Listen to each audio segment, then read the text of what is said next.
Well, turns out that Koyan and Saber Ult are going to be coming back on the NA version of the game quite early. In fact, in quite a few days, actually. And yes, this is most definitely something that you need to be summoning on. At least if you do not have Koyan. I'm going to try to keep this pretty quick because, as people on my Twitter might have seen, that it is your boy's birthday, so I'm a little bit busy, so, you know, I'm gonna try to keep this video a little bit short. But yes, going for Koyanskaya is absolutely recommended. If you want to do AoE farming, if you want to do single target farming, which some people forget is actually a thing. Think of somebody like Kentoki. It's very, very good for certain 90++ nodes. Or if you just want to burst down a boss in a challenge quest, she is absolutely worth having. I mean, she's also just good in general. I mean, if you're planning on rolling for Kukulkan, she pairs perfectly with her. And then, they just give you the best consolation prize of all time with Saber Alter. Saber Alter, if you don't know, I mean, you might be looking at it right now on NA and being like, well, this unit's like not all that great. You know, she got like a 20% battery, 10% refund on the NP, whoop-de-doo, right? Well, what if I told you she's going to be getting a buff that basically turns her from a Buster unit to an Arts unit because she refunds NP per enemy that she hits with her NP. Like, she just starts refunding like an absolute goblin. Like, she just becomes broken. She becomes nuts.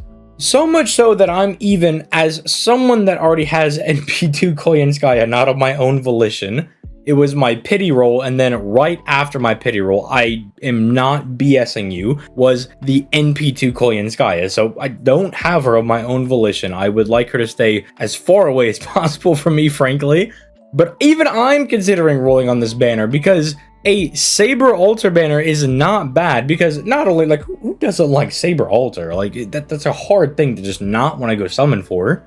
But then she's going to be really good in like a year from now, maybe less than a year now that, you know, technically it's anniversary. So what, 11 months from now? I mean, it's a really good banner to go for, especially because now it's super far apart from the Oberon and the Castoria banners. And realistically, if you're like, oh my goodness, ZTL, but what about like Yugioh or Britomart or Senno Rikyu? Yes, Senno Rikyu is very good if you want to do quick farming, but FGO is a game that if you want to put your best foot forward, you go for the supports. You lock down the Castoria, the Scotty, and or Ruler Scotty, the Koyanskaya, and hopefully also Oberon. And once you get that done, you can kind of just do whatever you want. Sure, there's a meta to things where it's like, well, Dante's is better than Lancelot, maybe, but like, you can just use whoever you want. Like, who cares? Functionally, most servants are going to get the job done, so you summon on the banner that has the really good support on it with the really good servant on it. Like, it's a no-brainer. Yeah, go summon on this banner. So yeah, trying to keep this as short as possible, but it's also just like, duh, like, go summon on this banner if you don't have Koyanskaya. I understand if you're someone that's like, but I really want Britomart and her, voluptuous assets, so let's call it that, or Yugioh because of certain CEs that have come out with her. I get that. I understand. You know, you want to go for the waifu servants, and that's perfectly fine, but I'm highly advising you summon on this banner. But with that being said, we should be back to normal content, I think Tuesday is when, I think, well, this is going up on Monday, but Tuesday I should be all back and situated from, you know, birthday weekend and all that good stuff. But anyway, sorry for the short video, but yes, go summon on this banner. It is very good.